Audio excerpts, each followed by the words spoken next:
ઉપાધિ કોઈ તું કરીમાં હજી હું બાપ બેઠો છું અને જગતમાં કોઈથી ડરમાં હજી હું બાપ બેઠો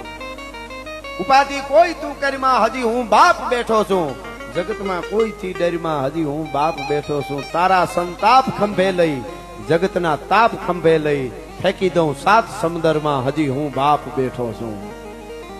જગતના ચોકમાં તમારા માટે કાળના જડબામાં કૂદી પડે એવો કોઈ દુનિયામાં તત્વ હોય તો એ બાપ છે ભલા માણસ ગમે એવું હોય ત્યાં બે દીકરા માટે પડી જાય અને તું કે ઈ સઘળું તારું તું કેતો આભ ઉતારું બેટા તું કે ઈ સઘળું તારું તું કેતો આભ ઉતારું તારા હાટું જ શું ઘરમાં હજી હું બાપ બેઠો છું અને છેલ્લી કડી બેટા તું રાજ હૃદયાનો મારો અવાજ હૃદયાનો મૂકું છું હાથ લેસરમાં હજી હું બાપ બેઠો છું ઉપાધિ કોઈ તું કરીમાં હજી હું બાપ બેઠો